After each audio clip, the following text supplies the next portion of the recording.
chẳng yêu thật ai, bởi vì giờ tôi chẳng tin được ai.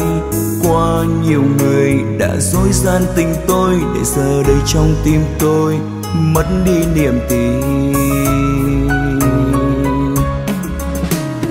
Ai hẹn hò tôi cũng đi vậy thôi, ai mở lời tôi cũng yêu vậy thôi. Nhưng chỉ là lời nói trên đầu môi, còn thật sâu trong tim tôi chẳng tin lời ai.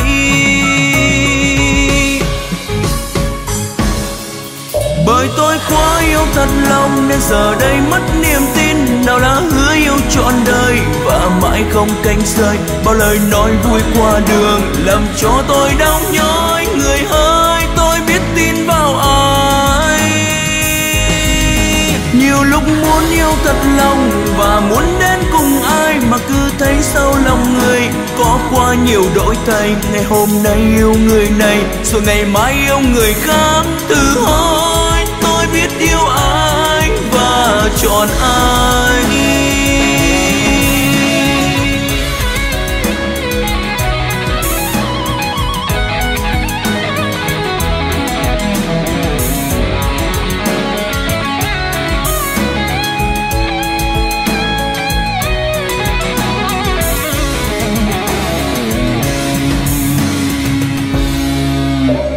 Yêu nhiều người nhưng chẳng yêu thật ai, bởi vì giờ tôi chẳng tin được ai.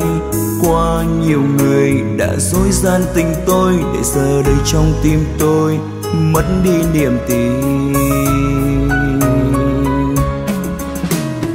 Ai hẹn hò tôi cũng đi vậy thôi, ai mở lời tôi cũng yêu vậy thôi.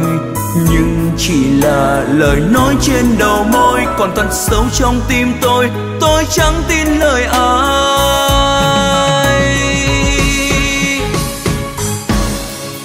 Bởi tôi quá yêu thật lòng nên giờ đây mất niềm tin. Nào là hứa yêu trọn đời và mãi không cánh rơi, bao lời nói vui qua đường làm cho tôi đau nhói. Người ơi, tôi biết tin vào ai.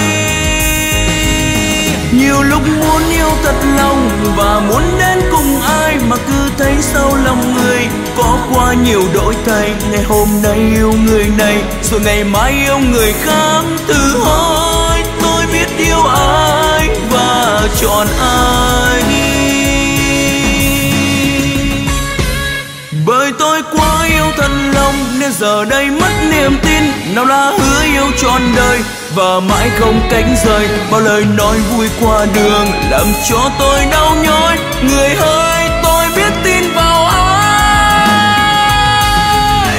Nhiều lúc muốn yêu thật lòng và muốn đến cùng ai, mà cứ thấy sau lòng người có quá nhiều đổi thay. Ngày hôm nay yêu người này rồi ngày mai yêu người khác. Từ hỏi tôi biết yêu ai và chọn ai.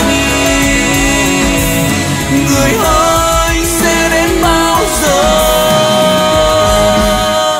là người cuối.